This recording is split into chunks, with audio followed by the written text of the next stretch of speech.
You are looking at a shot of the Legislative Assembly of British Columbia in Victoria. It's the home of BC's Parliament, now 93 seats strong. And in a matter of hours, one leader will become Premier. So we are bringing you all of the up-to-the-minute results and analysis from our studios in downtown Vancouver with reporting from across the province. Good evening, and thank you for joining us. I'm Gloria Makarenko. And I'm Jason D'Souza. Welcome to British Columbia Votes 2024. We are now less than 1 hour away from polls closing across BC. And tonight, British Columbians will elect the province's 43rd Legislative Assembly. And the road to get here has been, at times, totally unexpected. NDP leader David Eby became the 37th Premier of BC in November of 2022 after John Horgan stepped down in the midst of cancer treatment. But Eby's plans to cruise to victory against a split right wing came to a crashing halt in August. I made the decision that I made as leader of BC United to suspend our campaign. I will be withdrawing our candidate nominations. And in cooperation with John Rustad, we will work together to assemble the best possible team. That's the moment when BC United leader Kevin Falcon announced he was suspending his party's campaign, bringing an end to the party formerly known as the BC Liberals, which once held power for 16 years straight. Conservative Party of BC leader John Rustad is now looking to make one of the most unlikely political comebacks in Canadian history. After being booted from the BC Liberals to sit as an independent, he slowly grew the Conservative presence in the legislature, one seat at a time. Rustad is now a contender to lead the next government. Meanwhile, BC Greens and leader Sonia Furstenau will be looking to build on the 2 seats her party held in the last legislature, a tall order after Furstenau moved from her riding in the Cowichan Valley to Victoria Beacon Hill. So tonight, we are taking you around the province where the CBC has 10 reporters in the field at watch parties and key ridings and breaking down tight races. We'll also hit into our results desk the minute ballots start to come in. Polls close less than an hour from now, 8 p.m. Pacific, 9 p.m. Mountain Time. And we're going to get a national perspective, how BC fits into the broader Canadian picture, from Catherine Cullen, host of CBC Radio's The House. And we have 2 expert panels to break down the races and help understand just what it all means for you. Of course, Gloria, we can't talk about this election day without talking about the weather out there. Oh my, what a day it was. So here's where the political parties stood when the legislature was dissolved last month. The BC NDP held a majority in the legislature with 55 seats. 2 former NDP MLAs sat as independents in the ledge, Selina Robinson, who's not running again, and Adam Walker, who's running as an independent. The Greens held 2 seats. Sonia Furstenau's and Adam Olsen's, both on Vancouver Island. But Olsen is not running again, and Furstenau has changed ridings. The BC Conservatives formed their caucus from 8 BC United defections. And here's the unusual thing. 20 MLAs ended the session under that BC United banner, a party that bowed out of this election. 5 of them are running as independents, which will make for very interesting races in places like West Vancouver Capilano, where BC United MLA Corinne Kirkpatrick will run as an independent. The other 15 are not running for re-election. Another curveball. There are now 93 electoral districts in British Columbia, up from 87 in 2020. And there are some high-profile candidates running in new ridings like Surrey Serpentine River. That's where former Surrey Mayor Linda Hepner is running for the Conservative Party of BC against high-profile former RCMP Inspector Baltej Dillon, the first RCMP officer to wear a turban as part of his uniform. So one magic number to watch for tonight. Okay, 47. That is how many seats the NDP or the Conservatives will be looking to secure for a majority. Got you covered. And as soon as those polls close, we are going to be welcoming listeners across CBC Radio 1 and the CBC Listen app. Stay with us. This is going to be an exciting night.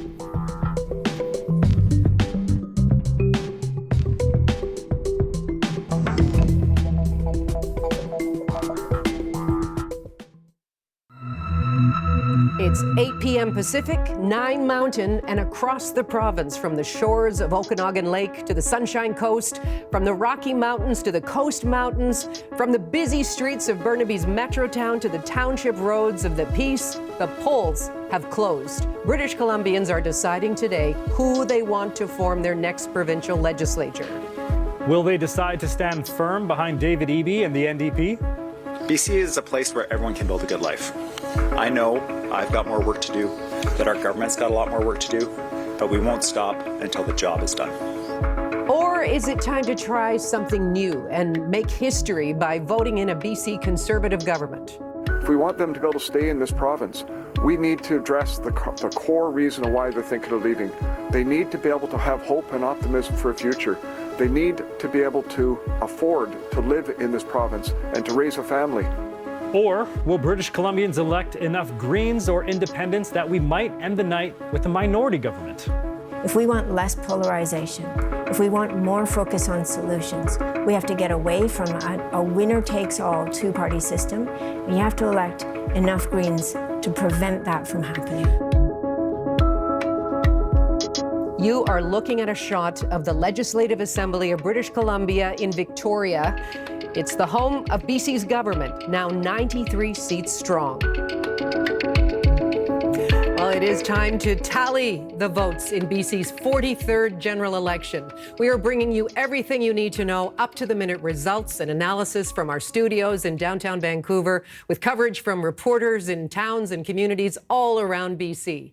Good evening. Thank you for joining us. I'm Gloria Makarenko. And I'm Jason D'Souza. Welcome to British Columbia Votes 2024. Now, this is important. If you're still in line waiting to vote, stay there. While the polls may have closed now, you still have the right to cast your ballot as long as you were in that line before 8 p.m., so stay in that line. And tonight, British Columbians will elect a new government. How new? How different? Well, that is what we're here to find out. Exactly. And we're going to take you around the province where the CBC has reporters in the field from Prince George to Kelowna to Victoria to Surrey at watch parties and in key ridings. We're going to visit our results desk early and often as the new makeup of the legislature starts to take shape. We'll get a national perspective, how BC fits into the broader Canadian picture from Catherine Cullen, host of CBC Radio's The House and a senior reporter in CBC's Parliamentary Bureau. And we'll have 2 expert panels to break down the races for you. Well, let's take a quick look at some of our teams stationed across the province now. We have 10 reporters out in the field this evening across all parts of BC. That includes Katie DeRosa at NDP headquarters in downtown Vancouver. Mira Baines is with John Rustad and his supporters in Vancouver. And Gregor Craigie with Sonia Furstenau and supporters in Victoria. British Columbia at this point in the evening, Jason. Absolutely. And let's take a look at what that looks like across the province right now. 37 seats that the Conservatives are leading in. Here is what the share of the vote looks like. The Conservatives right now have 46.8%. The NDP right now sitting at 43.2%. Well, yes, and there are 120,000 votes in the system right now. What does that look like in terms of a seat change? Conservatives up 37.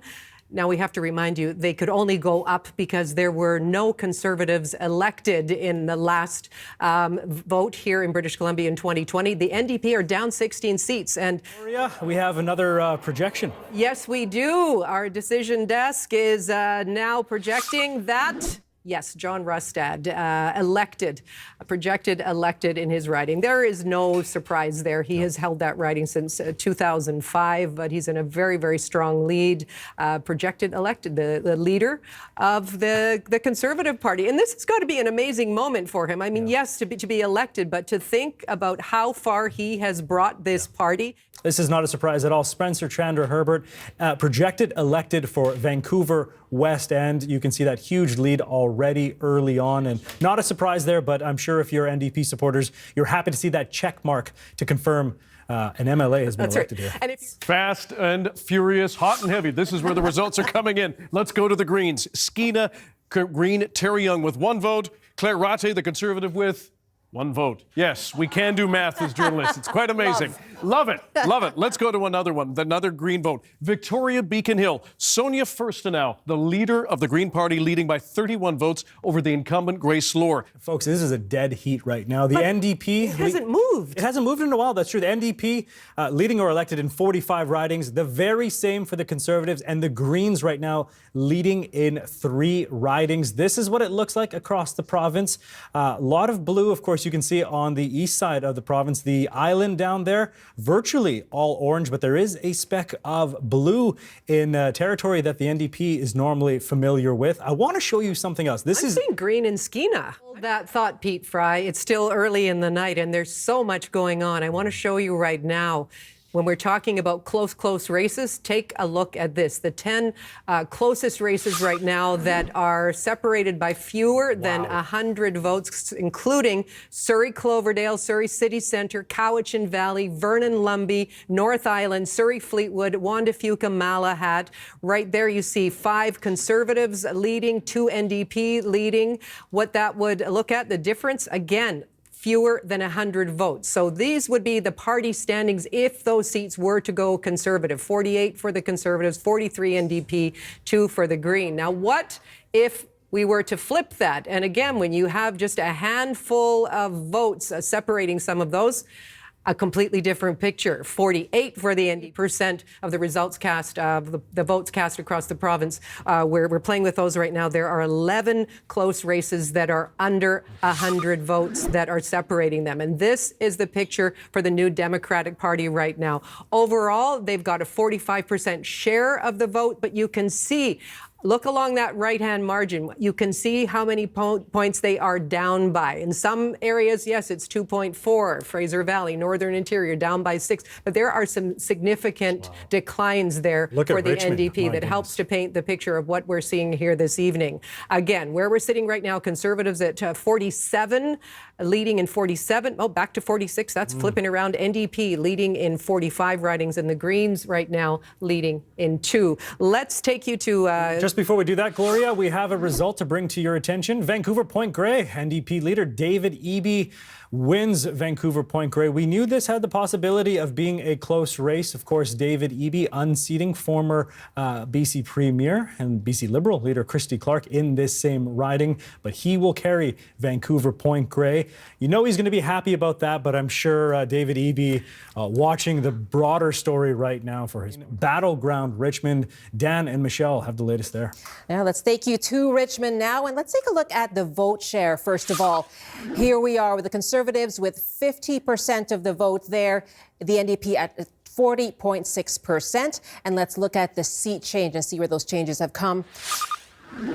The Conservatives picking up 3 seats there, the NDP -2, losing 2 seats. And let's look at where some of that those pickups have happened and what else is in play in Richmond. Richmond, Bridgeport, we do have a projected elected candidate, and the Conservative candidate, Teresa Watt, projected elected in Richmond, Bridgeport. Also in Richmond, 3 other ridings. Richmond Centre, Han Chan, former broadcaster for the Conservatives, leading by 2,000 votes over the incumbent New Democrat Henry Yao, 5,100 votes, 15 of 17 polls reporting. Richmond Queensborough, the Conservative Steve Cooner, leading by 734 votes. Can't wait for the calls to BC Today on Monday. It's going to be quite a discussion. Well, Pete Fry was just saying tomorrow's going to be quite a day, but you pointed out a short time ago, Jason, that tomorrow is a day, and then the next day, and then the next. If they're counting mail-in ballots that may factor into the final result here, and we're not going to know those until October 26th. 26th, yeah. We're in for a wait, folks. And you know what? We've been here before. Cast your mind back to 2017, where we all had to relearn the Westminster system, open up those Social 11 textbooks, and I think we're in for something of the same this time around as well. Well, and I know, and I think about, everybody who helped put together this election show here, our CBC colleagues as well, and how we've been on the edge of our seat, just kind of wanting some kind of a result. Imagine how the candidates are feeling. Imagine how the leaders are feeling right now. And this is what the British Columbia map looks like right now with the seats as they are. Of course, a lot of blue in the northern and interior parts of the province. Coastally, though, the NDP have picked up seats there. Right now, that is what the BC electoral map looks like. Where it sits right now, NDP leading in 46 seats, the Conservatives in 45, and the Greens in 2. And as we say, to be continued. Thank you so much for watching. Thanks, everyone. Good night.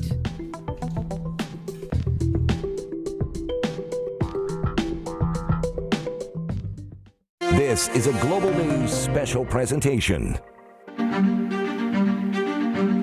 It is Election Day in BC. I will continue to be laser focused on the priorities of British Columbians. The leaders have spent the past 28 days pitching you their promises. Are you guys ready to turn this province blue? Yeah! Voters are being asked if they want more of the same or if it's time for a change. And we need to start imagining the province that we could be in 10 and 20 years. Good evening, and thank you so much for being with us for our special coverage of the 2024 provincial election. It all comes down to tonight. The parties have been working hard for your vote across the province over the past 4 weeks, all to secure a seat at the legislature in Victoria. And it's not too late to have your say. Polls close in 1 hour. And when those votes are counted, you can count on us to bring you all the results and analysis from around British Columbia. This is Decision BC.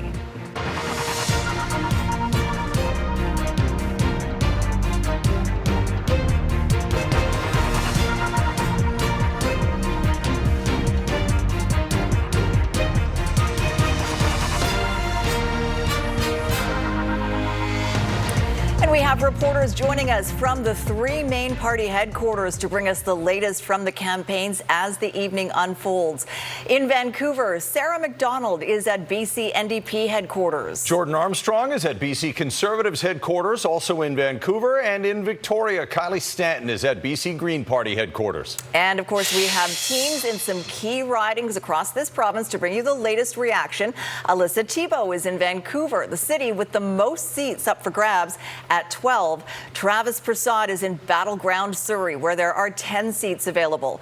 Grace Key is in Richmond, where there are 4 seats and some very tight races. Paul Johnson is in the Tri-Cities. There are 4 seats to decide there. Troy Charles joins us from the North Shore, where there could be some interesting results tonight. And Claudia Van Emmerich is in Kelowna Centre, one of those additional ridings which has been a hot battleground over the last few weeks. And of course, our Legislative Bureau Chief, Keith Baldry, is with us on election night. Keith, what are you watching for this evening? Well, again, a lot of talk about, is this a change election or is this a status quo election? We've only changed governments 5 times in elections since World War II. Reminder of what the legislature looked like when it was dissolved on September 21st. Things have certainly radically changed a lot in BC politics over the past few weeks. Yeah, the NDP, you see it by the orange there, had 55 seats. BC United, remember them, had 20. The BC Conservatives had 8. The Green Party had 2, and there were also 2 independents. Now we have 6 additional ridings in this election, bringing the total number of ridings to 93.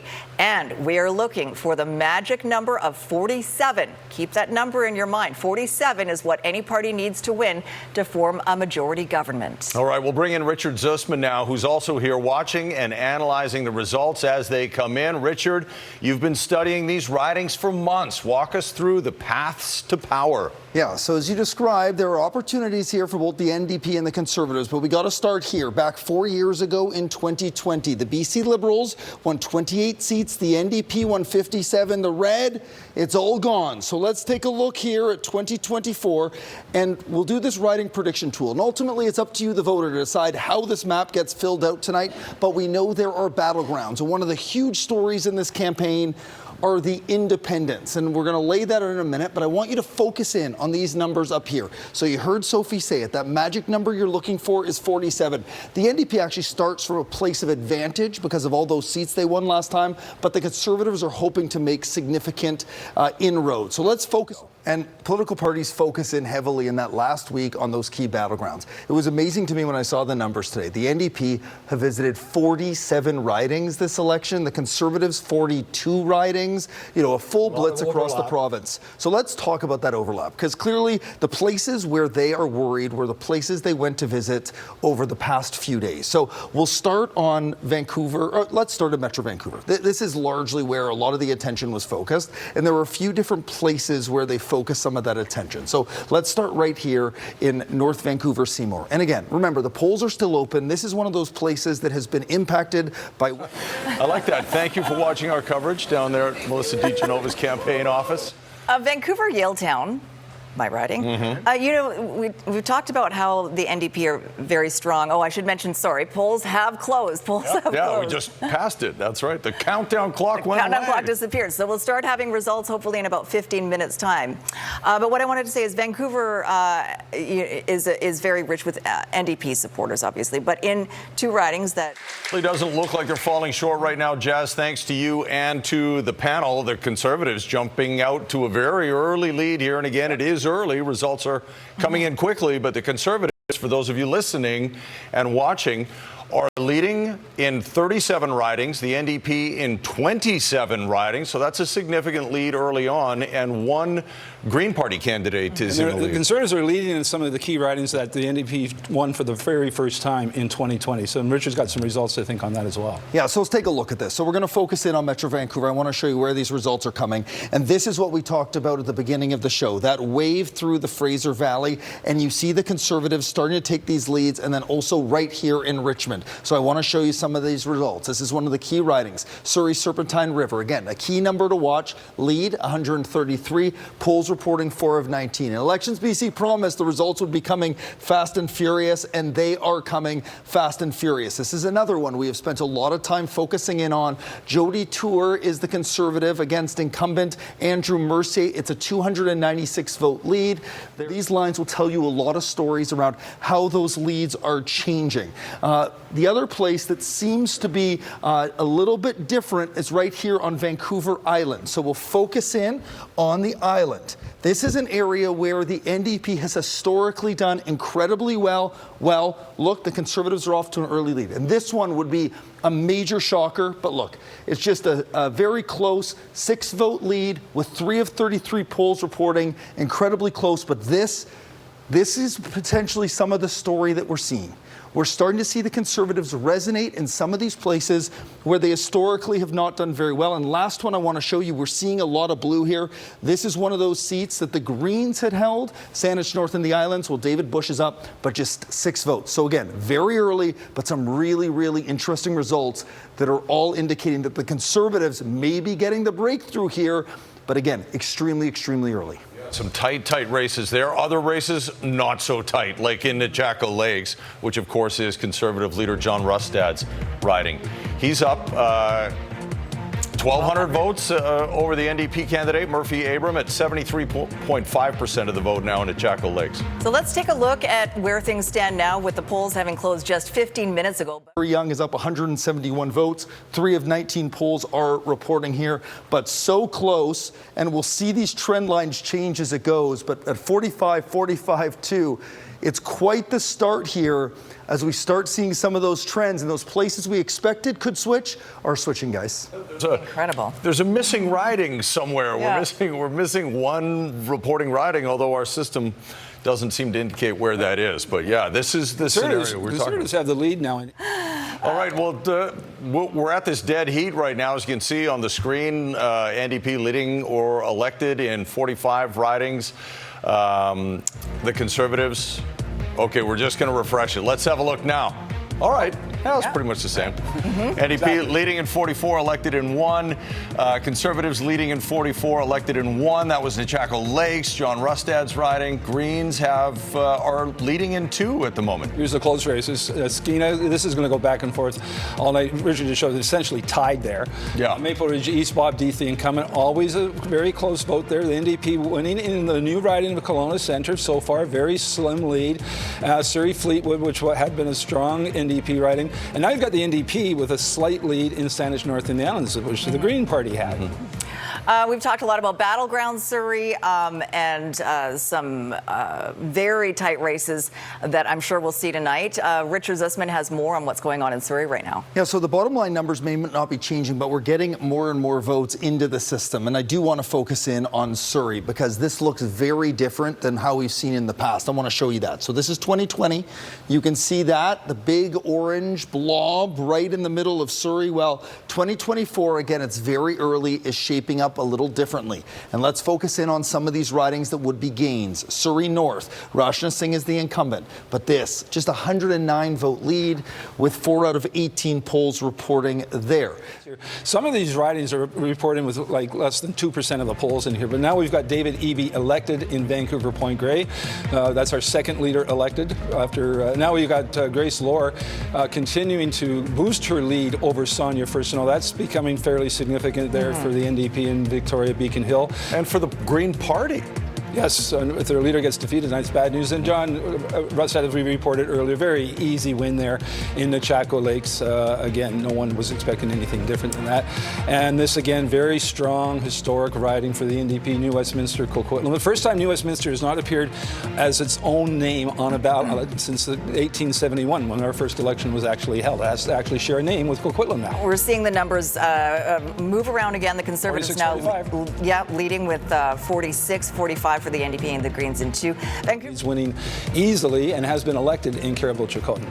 So here's a look at the popular vote as things stand right now. The NDP just under 45% of the popular vote, and the Conservatives right behind them with 43.2%. So the Greens with 8.4 and others with 3.4. Richard, you want to jump in? Yeah, I want to show you the two ridings that have flipped here. So let's focus on Courtney Comox, 290 vote lead for Ronna Ray Leonard with 19 of 25 polls. And you can see heading into that last poll, she just flipped that lead. I want to go to show you in Richmond. Let's go right in here, nice and close, and give you a sense of what's going on in Richmond. So we see the NDP in the lead, and it's because in part of Kelly Green. She leads by 73, and the trend line has been back and forth, like a up and down, like a yo-yo for these parties, but it's extremely close right now. Glitch figured out.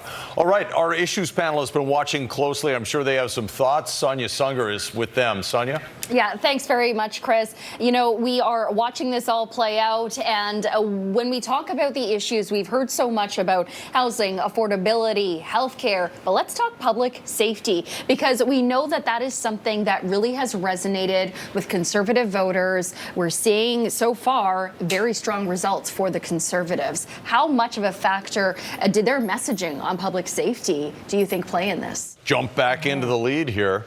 Still minority government territory, but they have 46 or are leading and elected in 46 ridings.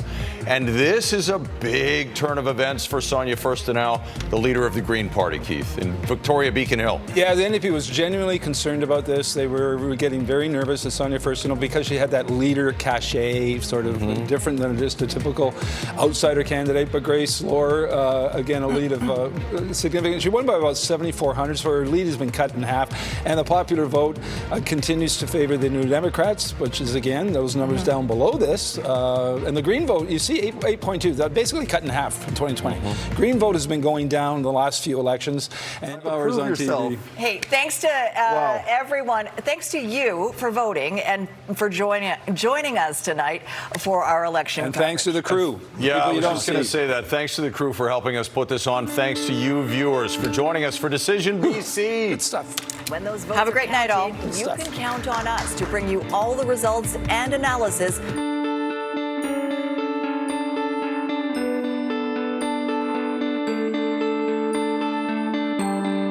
And of course, we have teams in some key ridings across this province to bring you the latest reaction. Welcome back to the News Hour and our coverage of... And then I think if you get a sense there that things are orange, it's... Elections BC promised the results would be coming fast and furious, and they are coming fast and furious.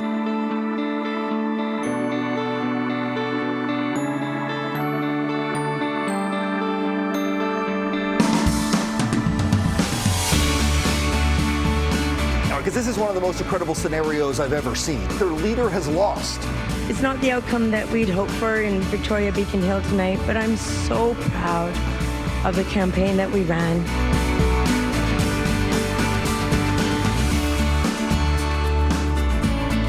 what could play out if we have a minority government? Now the Conservatives have either a small lead or a significant lead, and this is why that right now this could go down to the wire. He's not wrong about his chances.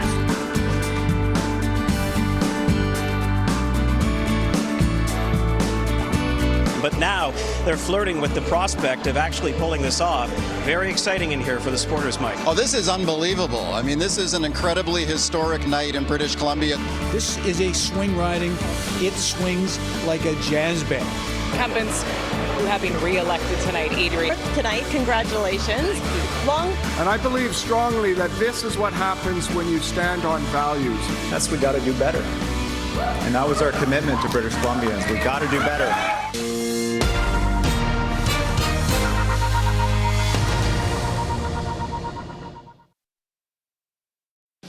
The speeches have been made, the platforms have been debated, and soon the votes will be counted. It's election night in BC, and this is Election 2024 on CTV. A roller coaster season. The political world is in such flux. With unexpected twists and turns. We'll be withdrawing our candidate nominations. A political ride with high stakes. It's the cost of living here. It is expensive, and groceries and everything. For all British Columbians. Healthcare, it's a disaster. Sometimes we don't feel safe. BC means bring your cash. After months of pitches, promises, and razor-thin margins, tonight, BC voters have their say. Moving forward, do things better. Make this a better place. Who will lead the way forward? We're about to find out.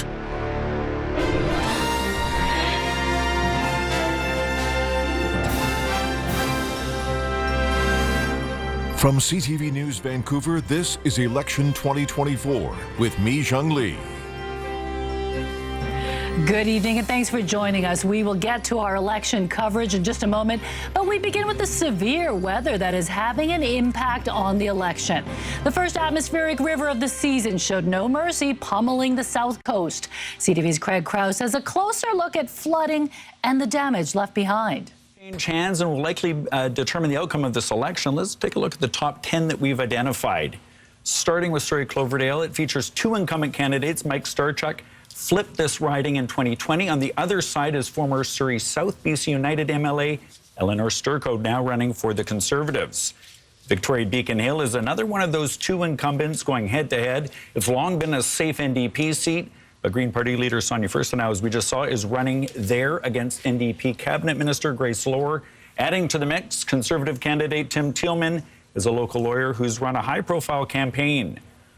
They want to see in the Premier's office. For others, it comes down to the issues that are important to them. With me now, Rupin Sioni with Environics Analytics. Rupin, voter demographics are key, and we're going to show the folks at home something they'll only see on CTV. We've got 11 voter categories that we're going to be touching on at some point tonight. So walk us through a couple of them. Yeah, what we've done here is we've taken advantage of our Voter Connect database, which looks at detailed demographics, behaviors, and attitudes down at a postal code level. And we cross-reference that with past voting behavior, which really gives us some very local insights into which voters are driving the results in local riding races and what matters to them. So a couple to kind of keep an eye on here. The affluent families are an interesting one. They're mainly in the Vancouver area, and they voted for the BC Liberals last time. But the NDP weren't too far behind with them. So given the changing landscape here, we'll see what happens tonight. This is an urban riding here. Vancouver, Yaletown, we have the NDP candidate, a veteran VPD officer, the Conservative candidate, former city councillor Melissa DiGenova. Rupin, walk us through who these folks are in this riding. Well, you can see the sea of purple. That's obviously the largest segment. Over 90% of the voters in this riding are called young in the city. So they're young professionals living in condos. About the numbers, will it be a majority government or a minority? Could the Greens and the Independents hold the balance of power? A lot to keep track of, and Nafisa Karim is at the Power Board with more. Mijang, a lot has changed since the 2020 election. We have a new major party, 6 new seats for a total of 93. But the one number I want you to remember all night, this is it. 47, the magic number you need to form a majority government. Now, these were the standings at dissolution. The NDP had 55 seats. The BC United, formerly the BC Liberals, had 20. BC Conservatives had 8, 2 Greens and 1 Independent. So what does this look like? This is the power grid. This is all of the ridings across BC grouped geographically. Orange for the NDP. The smattering of teal here, that is the BC United. Some blue for the Conservatives and some green over on the island. We're going to wipe it clean now. These squares are blank, but as your votes are counted tonight, we'll see the squares start to fill up and change color, whether it's green, orange, blue, or gray, but it all comes back to this magic number, 47, the number of seats you need to form a majority, though you really want... Put it there first. Okay, we're approaching the top of the hour. The voting places are about to close and the counting about to begin as we move forward, deciding who will form the next BC government. We have live reports throughout Metro Vancouver, in-depth analysis, and the fastest results just ahead. Election 2024 on CTV News continues right now. A roller coaster season The political world is in such flux. with unexpected twists and turns. We'll be withdrawing our candidate nominations. A political ride with high stakes It's the cost of living here. It is expensive, and groceries and everything. for all British Columbians. Healthcare, it's a disaster. Sometimes we don't feel safe. BC means bring your cash. After months of pitches, promises, and razor-thin margins, tonight, BC voters have their say. Moving forward, do things better. Make this a better place. Who will lead the way forward? We're about to find out.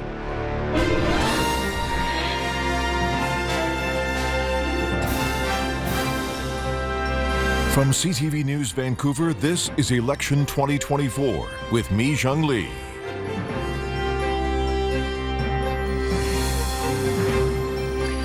It has been an election campaign like none other. The once fringe Conservative Party of BC experienced a dramatic resurgence as popularity surpassed BC United and led Kevin Falcon to pull the plug on his party less than 2 months before the election.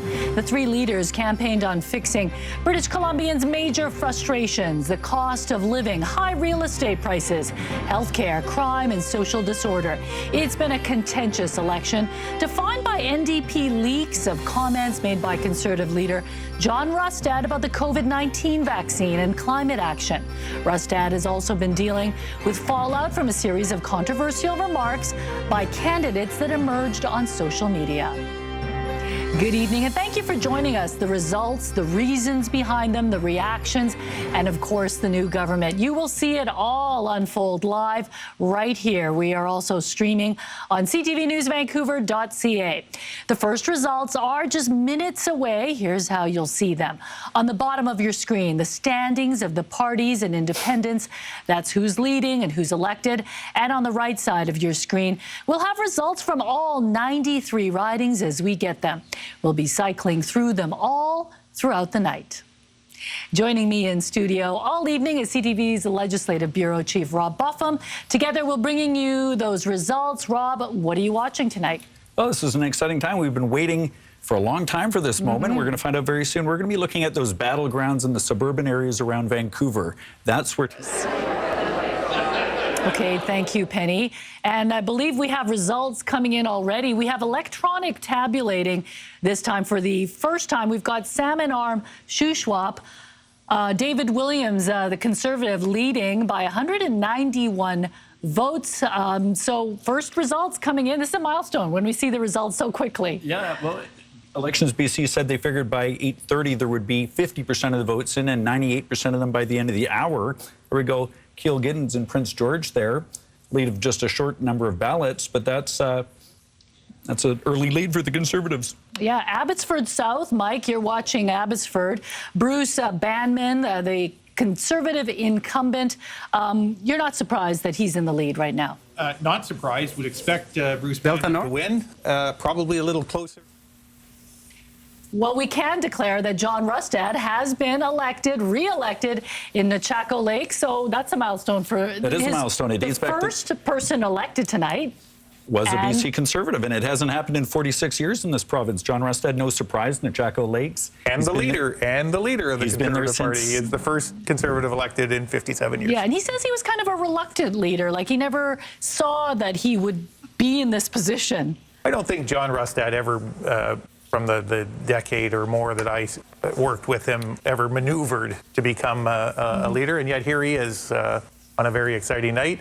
And okay, now, we've got another re-elected MLA, Bruce Banman, who was was he the first to go over to the Conservatives, right? Yes, he was. 45 minutes after the polls closed, they start getting the first results out. Okay, Lauren Dirksen has been re-elected in Caribou, Chilcotin. That's not a surprise. It's the gains they need, right?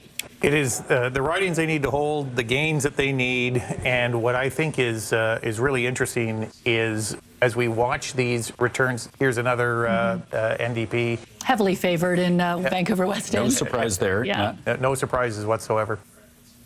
Sorry, I interrupted you, Mike. Sorry. No, that's fine. I was just going to say as we watch these returns come in, and it's early days, it's early moments, but can the Conservatives pick up those seats in the suburbs that they need to stay in the race and to form government? And we knew Adrian Dix was going to go back to Victoria. Absolutely. He's one of the safest NDP seats I think in the province. If you think about Vancouver with the 12 seats there, the Conservatives would probably be happy to come out of tonight with 3 of those. So I would expect... They'd be happy with that. They'd like to split Surrey. Okay, we've got some breaking news from Vancouver Point Grey. NDP leader David Eby re-elected in Vancouver Point Grey. And we've seen a few of these NDP candidates getting elected here now. Lana Popham on the island, re-elected. No big surprise there at all. Katrine Conroy's successor in the Kootenays also elected, so some NDP pickups and ridings you would expect to see the NDP do well. I guess what will be really telling is, as we've talked about those... Tonight anyway, so far. Okay, let's turn it back to Nafisa Karim now. Thanks, Mi-Jung. We are looking right now at Metro Vancouver ridings where the NDP are leading and elected in 29 seats right now, the Conservatives at 17. But the story of the night is the closest riding in the province right now where the candidates are separated by just 9 votes right now. The Conservative candidate Zishan Walla with 5,099 votes. The NDP candidate Amna Shah at 5,990. So, Rupin, who lives in this riding? This riding is very heavily populated by Canadian Mosaic, about 2/3 of the riding. Now remember, Canadian Mosaic are immigrant households, typically mix of families and couples. They voted NDP last time pretty heavily, and that was so in this riding as well, as you just showed. A lot of things of concern for them. Their incomes, remember, the BC average is about $127,000, so quite a bit below that. Affordability is going to be an issue for them. They spend a lot of money on their shelter. Childcare costs are high. Food costs are above average. And yet they still have a high intent to buy in the housing market, so they're really trying to find a way to get in and make life affordable. They also drive a lot. They're in the suburbs. So, but you know, they do want to do the right thing and protect the environment. So they're trying to buy EVs as well. A lot of them are looking for a healthcare provider, so a lot of services are missing. They're also concerned about public safety. So a lot of concerns here. We'll see where this shakes out, but certainly they're NDP voters. But of course, the Conservatives seem to be giving them a run for their money. Well, and this is a new riding too. It was created out of parts of Surrey Wally, Surrey Green Timbers, and Surrey Guildford. So yes, safety there is going to be a very big issue for folks living in this riding. Again, though, this is just one riding of 13 in the province that are just separated by less than 2% of the vote. So it is still very close. But just an example of how close it is right now, the Metro Vancouver standings and then the British Columbia, you can see so much blue here, but still a lot of orange. But we'll be keeping a close eye on this for you. Mi-Jung? All right, thank you, Sinjin. Let's throw it back now to Nafisa Karim. Mi-Jung, we have some updated seat projections right now. Again, the number required for majority is 47. We're going to show you exactly what that means in terms of the projections. This is the line here. It is still very narrow. NDP with a maximum of 50 seats projected, a minimum of 44. But look at where the Conservatives are. Conservatives. It really was, and as we draw to the close, I can't help thinking, usually these election panels and we have something like decision 24. This one will say indecision 24, right? Yeah, stay tuned, stay tuned. Stay tuned 24. Exactly. Well, a lot of people expected a close election tonight, and that is exactly what we got. So close that NDP leader David Eby and Conservative leader John Rustad have finished their speeches to supporters, with both of them saying they could still win. And they're right. With some mail-in ballots yet to be counted and possible recounts expected in the closest races, it could be days before we know who will become BC's next premier. And the BC Greens go to bed tonight dreaming of holding the balance of power. Keep checking ctvnewsvancouver.ca and CTV News channel for breaking news on the count. But for now, we sign off with a big thank you to our team, to our panel and our guests and our crews. And we give our respect to everyone who ran as a candidate in this historic election. And we thank you for choosing CTV News. Good night. Thank you very much.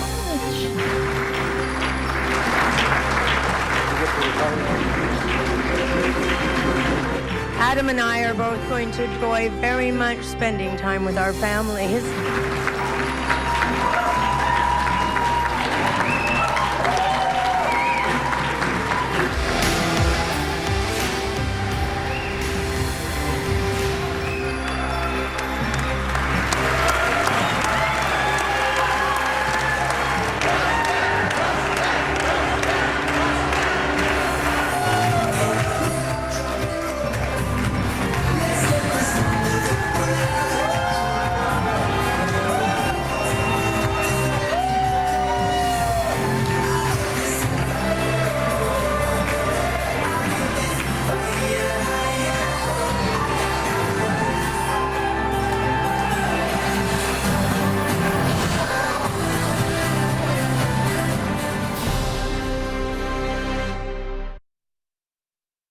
The following program is presented with described video.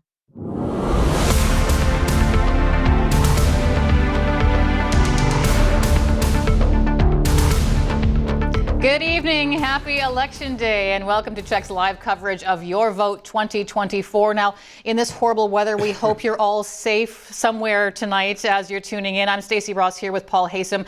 It's been unexpected. No BC Liberals, no BC United on a ballot in this province. It's been nasty insults and accusations, a daily occurrence on the campaign. It's been historic. And we're still an hour away from the polls closing. Paul, I just can't wait to see how things turn out tonight. Yeah, I thought you were just talking about me with all those things. No, here we go, Stacey. It's going to be a very tight battle out there, but ultimately it is the race to 47. That's the number needed to form government. 93 ridings in total, 15 here on the island.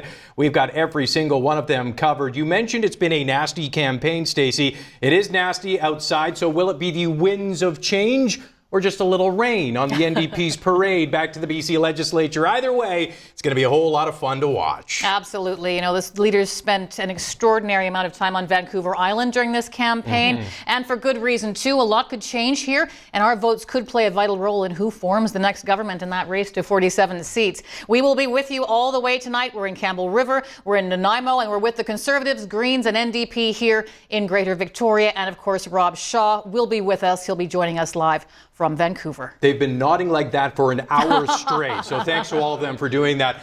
We say wall-to-wall coverage. We mean it quite literally. Scott Fee is at the wall monitor tonight, and Scott, you're going to be watching some of the key ridings right across the province tonight. That's right, Paul, Stacey. It's going to be an educational night for a lot of us because things have changed, going from 87 to 93 seats, as you mentioned. Some of those borders have changed. Some of the ridings have changed. So we're going to keep an eye on the Lower Mainland and the rest of BC, myself and a team of people you can't see from this wall, as we start to look at some of those ridings that may be bellwether ridings this time that weren't last time. We'll keep you updated throughout the night. Thanks so much, Scott. And we're so lucky to have some very special guests with us here in the studio. Stephen Smart is here, of course, a reporter for a long time for CBC and CTV, spending 15 years covering BC politics. Former Premier Christy Clark's press secretary and currently Senior Vice President and GM of Western Canada for Hill and Knowlton, a PR and government relations consulting company. And at the other end of the desk, Shannon Phillips. Shannon, welcome. Shannon is a Will populate as those numbers come in. But it's not just us here in the studio. We've got a full team in Vancouver as well. Rob Shaw's been on the campaign trail for the last month, and tonight's basically the Super Bowl, although Shannon, you called it Nerd Christmas, right? That's right. Nerd Christmas, Super Bowl. Rob and the Pod Squad in Vancouver. Will we be saying, oh boy, from the Oh Boy Studios tonight, Rob? Oh, yeah, we may. It is one of those elections that, despite talking to the smartest people you possibly can on all the parties, nobody can say for sure how tonight is going to go. They'll probably all pretend afterwards like they had called it, but when you... Graphical presence on the island with the lowest population. This riding has gone NDP in 10 of the last 11 ridings. Claire Trevena, of course, longtime MLA, handing the reins over to Michelle Babchuk. She's the incumbent and is running again. She earned 51% of the vote in 2020. Now, this riding was one of two that had a Conservative candidate in 2020, and Kindy looking to better the 6% Conservative performance earned back then. Dean Stoltz has got us covered in Campbell River tonight, looking at the North Island riding. He is with the Conservatives at the Anchor Inn. Dean. Panel was talking about it as well, so certainly one to watch for sure. Absolutely, and the speed with which these numbers are coming in is absolutely awe-inspiring. And let's take a look at some of the results so far to this point on Vancouver Island. Here you're looking at the one Green seat leading or confirmed so far. That is in West Vancouver Sea to Sky. But let's head back to Vancouver Island and see if we can see some results coming in. Starting on the North Island here, we've got Michelle Babchuk. She is the incumbent. Currently, she's leading there with just one of 40 polls reporting so far. Yeah, and I think that's an important note you make there, Stacey. Of course, these numbers, we always get excited when numbers come in, but it is just early. And I just kind of going the other side of the curtain, I'd be interested, Shannon, do you start getting excited when you see that lead, or what number do you start really saying, okay, now we're seeing a theme here? Oh, I think at least 50% of the vote needs to be in before you start, feeling comfortable or uncomfortable, whichever the case may be. But it's very, very early. You're looking at 1,500 votes at the maximum that have been in for some of these seats. Most of them are less than 1,000 still. So I think everybody just needs to, grab their nearest brown paper bag and just keep breathing into it for another few minutes yet. Although it's coming so fast. It really is. It may be before 9 o'clock when we know. And we've got a great team in our back, jumping between all the island ridings. I think it's Doug who's doing it. Do you mind just going, Doug, to Mid-Island Pacific Rim again? Because Josie Osborne, that's one where a lot of people assumed it was going to be a slam dunk, but that one... Yeah, it's looking close in all of their target ridings. The strongest one right now is West Van Sea to Sky, which is really interesting to see. That's the one that's been consistently ahead since we've been receiving the results. Maybe we're looking at that being their new beachhead riding, and it's not on the island like I was just saying, which would be quite something. Looking close still in Saanich North and the Island, so that's going to be a three-way squeaker, it looks like. And again, the Greens need 2. If they end up with 1, technically they exist as a party, but without the resources and the designation in the legislature as the party, they go down significantly in terms of their ability to be a presence in the legislature. So 1 would be better than nothing, but a difficult night for the Greens. Jeff, you're taking a look at Surrey. I am, and this was a few seconds ago. I just, like everyone in BC, I'm refreshing my Elections BC page, and it says now it's 46 Conservatives, 45 NDP. There you go. To Green. 70% of ballot boxes reporting. And I was going to comment that if you are the NDP right now, you're looking at Surrey, and you're concerned because in almost every one of those Surrey ridings, it is super close. With the exception of Surrey South, where the Beacon Hill now, and take a look at this, and I think that there it is. Grace Lohr has been declared, which will be shocking to many people. Sonia Furstenau had a very strong campaign, and I think that people expected this to be much closer than it actually turned out to be. Mary Griffin is with the NDP now. Let's check in with Mary live at the Parkside Hotel. Mary? Over to Scott Fee to give us a little bit more insight on what's happening in the rest of the province. Scott? Yeah, I had this really exciting piece I was going to do on Surrey. Stephen. Take it away, Scott. Sorry. But it is interesting. We can just go to black. We can just get rid of it all. But we can talk about Richmond in general. And we're going to, I know people are itching and wanting to call this election pretty soon here as we're inching towards that 50 mark. But as Stephen mentioned, there are some holdouts here that are incredibly close. There are races out there right now that are under 100 votes right now. And a lot of what we're seeing... He's ahead in terms of being able to convey to the voters that he's heard this and that he's going to, you know, move forward and start to deliver on some of the issues where voters are telling him you didn't do enough for us in the time that you had. When we saw the BC Liberals go through this in 2017, they took that message and produced what was called the clone speech, where they introduced a throne speech that reversed all their positions and tried to capitalize on what they got as a result from the electorate. And people looked at it and said, well... All right, well, again, much more to think about, much more still to be determined. British Columbians wanted change, and as Rob said, they've got it one way or another.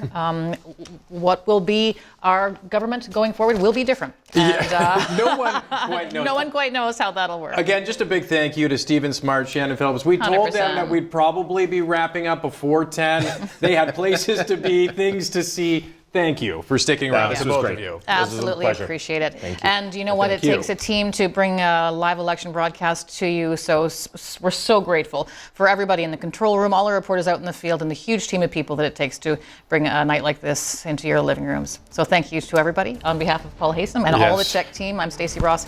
Have a wonderful night. Thanks so much for being here. We'll see you again soon. See you in the morning.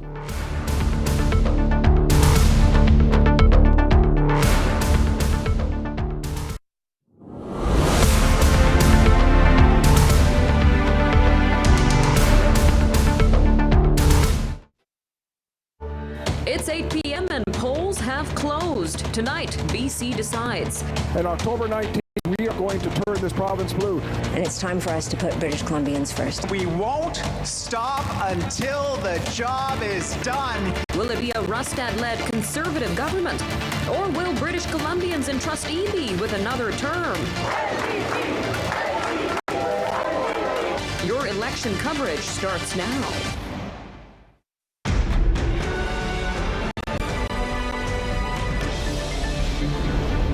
Good evening and welcome to our special live coverage of Election BC. From Vancouver to Vernon, Port Moody to Port Hardy, Kelowna to Kamloops and everywhere in between, the polls have now closed across the province. And we have you covered everywhere this evening. We're live at all the major party headquarters. Our Jack Morse is tracking the BC NDP, who are live in downtown Vancouver. Monica Gould is on location also in Vancouver with the Conservative Party of BC. And our Joe Sadowski is standing by on the island with the Green Party in Victoria. And we're also live in some battleground locations across Metro Vancouver. On the Surrey Delta border is our Cecilia Hua alongside Dilbar Kang from Omni News. And in Richmond this evening is our Kier Junos and Karen So from Omni News. And joining me live in studio are political commentators for tonight. Associate Professor of Political Science with the University of the Fraser Valley, Hamish Telford, and Lindsay Meredith, Professor Emeritus of Marketing at Simon Fraser University's Beatty School of Business, both frequent commentators on national and international media. They're joining us over the course of the election coverage tonight to break down the BC election and its results, together with a rotating cast of expert panelists who lend their insights on the key issues that drove people to the polls. Now, we'll hear from all our teams in the field in just about a moment, but first, our Kate Walker also joins us live in studio, and we'll be keeping a close eye on the results as they come in. Kate. And Ema, right now things are looking pretty empty. We're seeing a gray map, but that's not going to stay this way for very long. I also want to point out my partner here for the night, Nicholas Simons, served 5 terms NDP MLA on Powell River Sunshine Coast. So he's very used to these elections, and he's going to help us break down some of the ridings tonight. So let's take a look at this map right now, because as I said, not going to stay this way for very long. It's also worth noting that this election, there are 6 additional ridings, more than 30 with new names, and 70 plus with new boundaries. So this isn't going to look anything like 2020 or 2017. So tonight we're forecasting a sea of orange and blue here, okay? And we want to go back to 2020. As I said, orange and blue, but this was a very different picture in 2020. Here we're seeing a lot of red, and of course that was the then BC Liberals turned BC United, who are not running in this election. So you won't see any red tonight. Instead, much of this will likely turn blue for John Rustad's BC Conservatives, who essentially had 0 presence in 2020 and didn't win any seats, but all of that could change tonight and will change tonight when you start to see this fill up with blue. And John Rustad does obviously have a very good chance becoming the next premier, so he's going to be going head-to-head with David Eby. I want to go into Vancouver here, Metro Vancouver, and just give you a really good look at what 2020 looked like and how it was predominantly orange. This led to the success of the then John Horgan NDP win in 2020 in this election. Let's specifically go to Surrey Cloverdale, and that's where we have two incumbents. As you can see, it says Eleanor Sturco's the incumbent. Mike Starchuk is also the incumbent. Nicholas, what do you make of this? Because this is one we've really been watching out for. Yeah, a lot of people have been talking about this particular riding because we have two MLAs going against each other, and Eleanor Sturco, who became a Conservative member, against Mike Starchuk, a former firefighter. This is going to be a close race and one that everyone's going to be watching.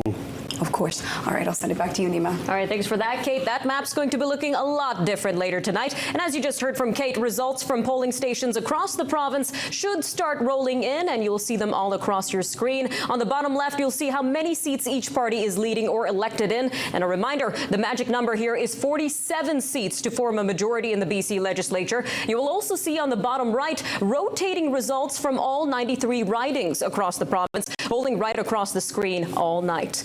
Now let's go now to our Jack Morse, who is live at BC NDP headquarters in downtown Vancouver. Jack, how's it looking over there?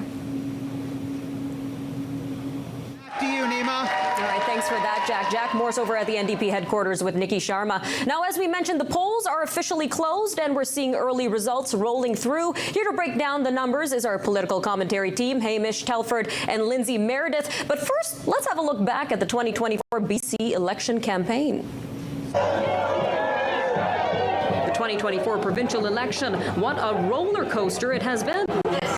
Need those independents and those Greens on side to make the game go. All right, definitely. Now, as the ballot continues to be counted, let's look back at the party's campaigns in the lead up tonight. Actually, you know what? Why don't we check in on the numbers with our Kate Walker. Kate, what are the numbers looking like?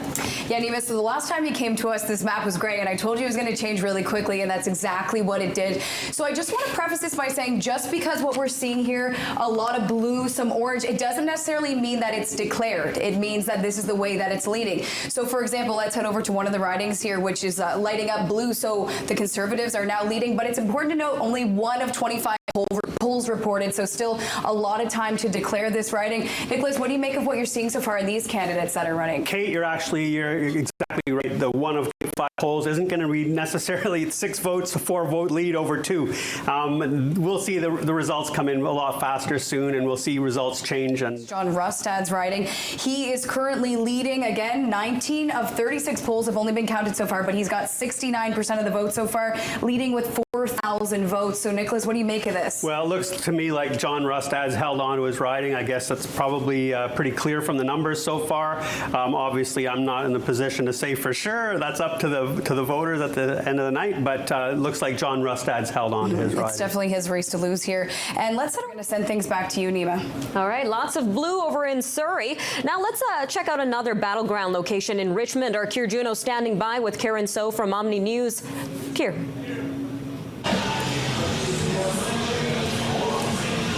Thanks, Nima. Yeah, we're here in Richmond. I'm here with Karen So with Omni News Cantonese. We're keeping our eyes, just like fixed to our CityNews app, checking out the results as they come in Richmond. There's a lot of interesting races in this city right now. Starting with Richmond Center, this riding, we have Henry Yao up against Han Chan. Han Chan, 15 out of 17 polls are reporting right now that Han Chan with the Conservatives is leading with 51.98% of the vote versus Henry Yao, NDP, 37.43% of the vote. Karen, what makes for this close race in this riding right now? I think nobody would be very surprised that NDP might lose a seat in Richmond Center. Consider this is only all the Richmond ridings are, as I said, was liberal ridings, and this is a one-time thing with NDP. Wouldn't surprise anyone, especially consider in Richmond Center. This is a riding where Richmond General Hospital is. How are the numbers looking? Yeah, Nima, I want to head over to Metro Vancouver for a second. I'm just going to click on here. At the very beginning of the night, I really prefaced this by saying if we start to see blue encroach on Metro Vancouver, we always hear about this rural-urban divide. If we start to see the blue moving in, then it's kind of meaning that David Eby is a little bit in trouble, and we're seeing more blue than possibly expected. What do you make of this? Well, yeah, it's actually the urban, suburban, rural. There are all sorts of different ways of looking at it. Clearly, the NDP had a challenge in the Valley.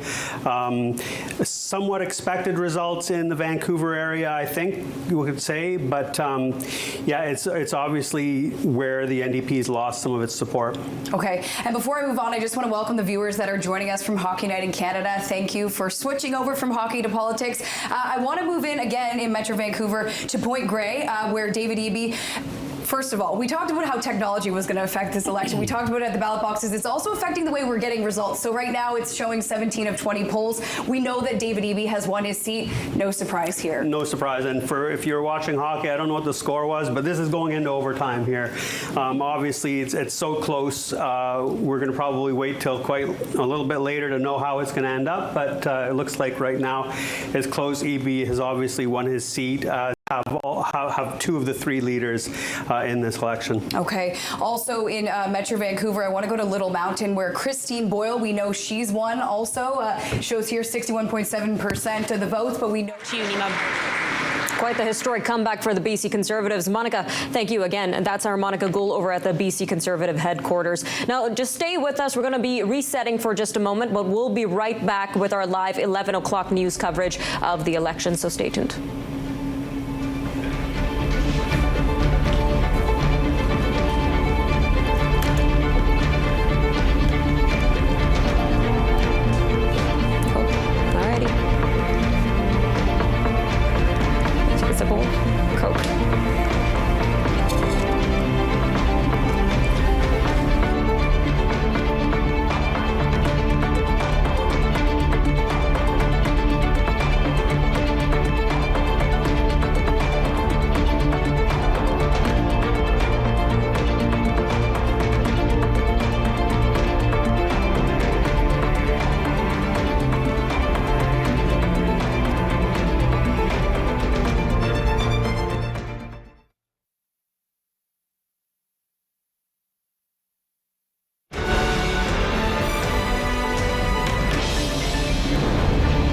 Good evening and welcome to City News at 11. It's election night in BC, and what a night it's been. The race still too close to call. As it stands, the NDP are leading or elected in 46 ridings, the Conservatives in 45, and the Green Party in 2. City News is live at party headquarters, bringing reaction to the results as they come in. Our Jack Morse is tracking the BC NDP, who are live in downtown Vancouver. Monica Gould is on location, also in Vancouver, with the Conservative Party of BC, and our Joe Sadowski is in Victoria at the Green Party headquarters.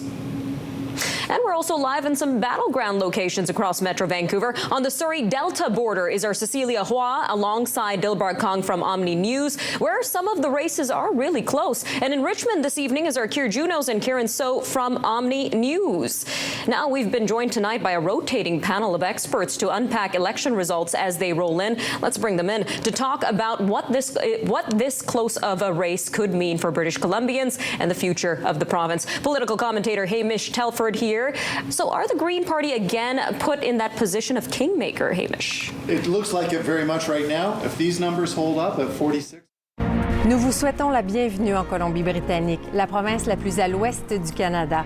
Les électeurs sont appelés aux urnes alors que le paysage politique a subi d'importantes transformations. Il y a un mois, le nouveau Parti démocratique, le Parti conservateur, le Parti vert et des candidats indépendants sont entrés dans une course loin d'être un long fleuve tranquille. Et ce soir, ce sont les Britanno-Colombiens qui auront le dernier mot. Qu'ils vivent en montagne ou près de la mer, à proximité de la forêt humide ou du désert, en banlieue ou en milieu rural, dans un village ou en ville.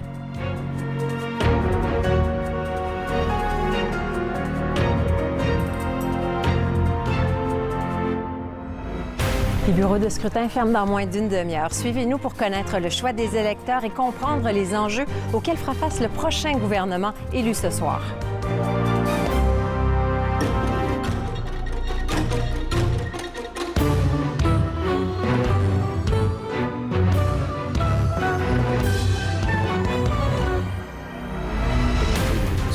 Eby actually said the private sector has no place in housing, and that's just wrong. Did I say that? Yes, you did, Mr. Eby. The sign on Chip Wilson's property is really important because it reflects whose side John Rustad is on. Where we have one party led by a climate denier and another party led by a climate delayer.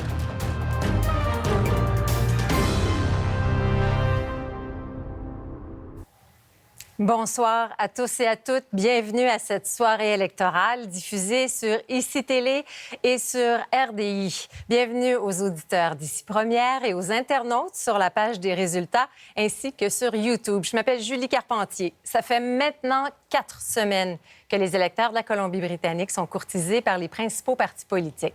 La plupart du temps, nous avons assisté à un duel entre 2 politiciens qui participaient à leurs premières élections en tant que chefs de parti. Que ce soit le néo-démocrate David Eby ou le conservateur John Rustad, chacun décrivait l'autre comme étant extrême dans sa vision politique.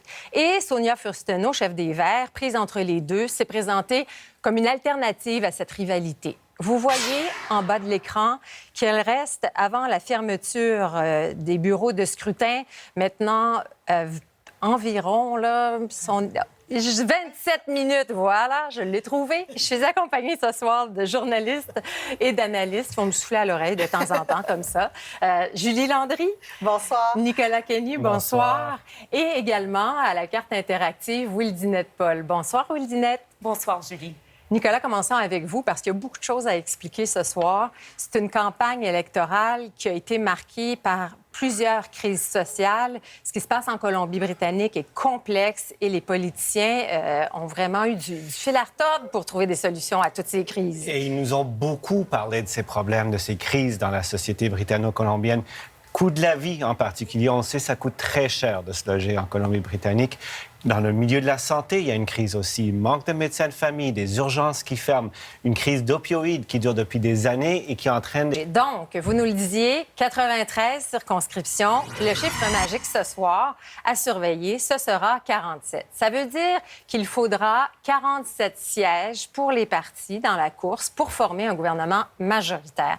Aux dernières élections en 2020, le NPD détenait 57 sièges, le Parti libéral 28, le Parti vert 2. Mais la Chambre a subi bien des secousses depuis. Wildinette l'a effleuré un peu et on va bien vous l'expliquer tout à l'heure. Mais ce qui fait qu'à la dissolution de la Chambre, il y avait 55 députés néo-démocrates, 20 députés BC United, anciennement libéraux, 8 transfuges conservateurs, 2 députés verts et 2 députés indépendants. Donc, Julie et Nicolas, avant la campagne électorale, les bureaux sont maintenant fermés. 20h sur la côte du Pacifique. Les bureaux de scrutin sont maintenant fermés. Je vous rappelle que nous vous accompagnons ce soir sur ICI Télé, ICI Première, radiocanada.ca et sur YouTube. Je m'appelle Julie Carpentier. Je souhaite la bienvenue à ceux et celles qui viennent de se joindre à nous. Les résultats vont commencer à rentrer sous peu puisque cette année, les tabulateurs permettent d'accélérer la livraison des résultats. La bande qui apparaît au bas de l'écran vous indique le nombre par parti de circonscriptions en tête. Dans le coin gauche, le nombre de circonscriptions dans lesquelles il y a des résultats en alternance avec le chiffre de la majorité. 3 partis, je vous le rappelle, se livrent bataille ce soir. Le NPD, le Parti conservateur et le Parti vert. Les néo-démocrates de David Eby vont-ils conserver le pouvoir? Ou John Rustad arrivera-t-il à convaincre les électeurs? 13 et pour l'instant, il y a 3 conservateurs qui sont en avance. À Prince-Georges, McKenzie, Julie, les conservateurs sont en avance, mais ce sont des résultats très, très fragmentaires. Alors, Keith Giddens a 6 voix, Shar McQuarrie en a 2 et James Steedle en a 2. Égalité entre le Vert et la néo-démocrate avec une avance de 4 voix pour le conservateur, M. Giddens, donc, qui mène pour l'instant. Dans Abbotsford Sud, Bruce Banman, qui a été le premier à passer du côté des conservateurs après le chef John Rustad, il demande un deuxième mandat. Il est en avance de 64 voix devant la néo-démocrate Sarah Cooner. C'est l'ex-maire d'ailleurs. David Williams dans Salmon Arm sous swap, un homme qui travaille dans le secteur immobilier, pour le conservateur, est en train de mener par 191 voix devant la néo-démocrate Sylvia Lindgreen. Dans tous les tableaux, les conservateurs là, sont en train d'élire des candidats dans quelques circonscriptions. Commençons par Kamloops, Thompson Nord. Ward Stamer est élu dans cette circonscription de l'intérieur de la province. Oui, il devra démissionner de son poste de maire de Barrière pour faire devenir député. C'est l'ancienne circonscription de Peter Milobar qui a décidé de se présenter, lui, dans Kamloops Centre, anciennement Thompson Sud. Donc, les deux vont sûrement travailler ensemble. Il a battu Maddie Jen. Bruce Banman est élu dans Abbotsford Sud, réélu sous une autre bannière, mais réélu, donc il retourne à l'Assemblée. Exactement. L'ex-maire de Abbotsford, Bruce Banman, qui a remporté cette circonscription devant Sarah Cooner. La grande surprise de ces élections, c'était la percée du NPD dans la vallée du Fraser. Mais là, ce qu'on voit en ce moment, c'est une avance pour les conservateurs. Poursuivons notre tournée juste à côté. Et il y a beaucoup de circonscriptions ailleurs à Surrey qu'il faudra regarder les résultats pour voir si ça aurait pu avoir un effet dans d'autres circonscriptions voisines. Donc, on peut tout dire sur les réseaux sociaux, si je comprends bien. On était... Oh, la chef des Verts, je vous interromps, Nicolas Surrey, Sonia Furstenau, dans Victoria Beacon Hill. La chef des Verts a perdu dans sa nouvelle circonscription. Melinda nous l'avait dit, elle jouait ce soir gros, Sonia Furstenau. Eh bien, elle a perdu face à Grace Lore, qui siégeait déjà à l'Assemblée législative, l'ancienne ministre des Enfants et du Développement de la Famille. Je vais remporter ma circonscription sur la base de ma réputation. Mais en ce moment, ce qu'on voit... Là, je vous interromps, Will Dinette, parce que David Eby est réélu dans sa circonscription de Vancouver-Pointe-Grey. Le chef du nouveau Parti démocratique, le premier ministre sortant, a gagné son pari, au moins dans sa circonscription. Le reste n'est pas du tout gagné pour lui ce soir. Un quatrième mandat pour David Eby. Donc, le conservateur Paul Ratchford, qui voulait lui servir la même médecine que lui avait fait à Christy Clark, ça n'a pas fonctionné. Oui, David parce qu'il Eby avait ravi le siège.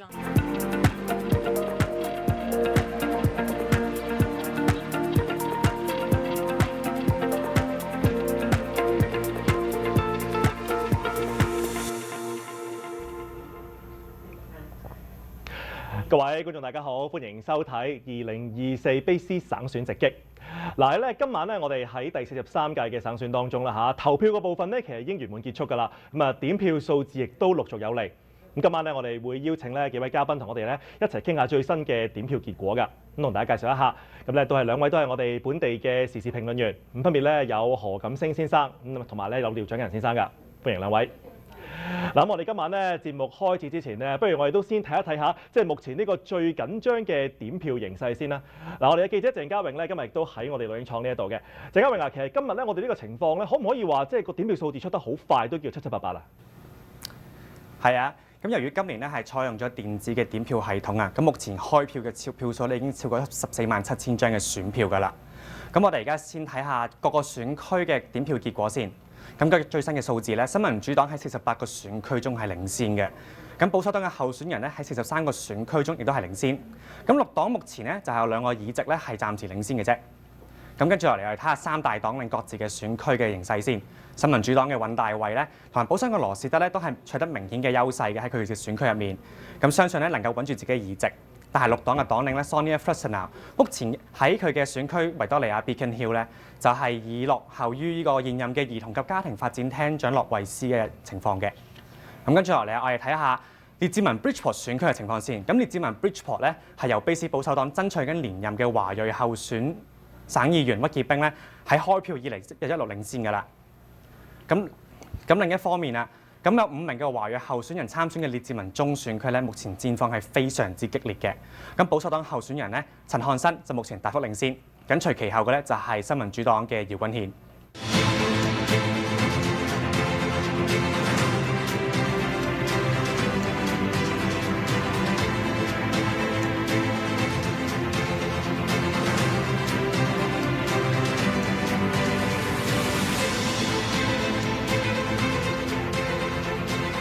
欢迎收看卑詩省選直擊直播特別節目。這一屆的省選可以說是競爭得相當激烈，現在選舉結果已經大致底定。NDP 新民主党目前获得46议席，险胜，但未过47议席的门槛。好的，那么我们未来会持续的关注。好，今天我们请到2位嘉宾和我们一起分析和讨论时事。第一位是时事评论员王罗新 Peter， 您好。你好，秋婷，嘉宾你好，各位观众大家好。好，第二位是时事评论员吴曙芳 Valentine， 你好。秋婷好，各位观众晚上好。好，首先呢，节目一开始，我们请到本台的记者张玉来告诉我们目前省选几个主要选区的最新开票结果。好的，谢谢主持人。那目前呢，超过90%的选票已经都开了，而开票以来，新民主党和保守党的领先情况就不断的反转。那根据最新的数字呢，新民主党在46个选区中领先，保守党候选人在45个选区中领先，绿党目前在2个选区暂时领先。接下来我们来看看3大党领在自己所属选区的形势。新民主党党领尹大卫和保守党党领罗士德都以绝对的优势选票当选，而绿党党领 Sonia Furstenau 就落后新民主党的勒惠斯3000多票，以落败告终。接下来我们来看看由5名华裔候选人参选的列治文中选区，目前是由保守党候选人陈汉生票数大幅领先，基本确定当选。另一方面，我们来看列治文 Bridgeport 选区的情况。来自卑诗保守党的争取连任的华裔省议员候选人屈杰斌，开票以来就一路领先，笃定当选。另外，再来看列治文 Steveston 选区，就由新民主党的 Kelly Green 暂时领先。再来看本拿比中选区，就由新民主党的康安里现任城镇事务厅长连任胜出。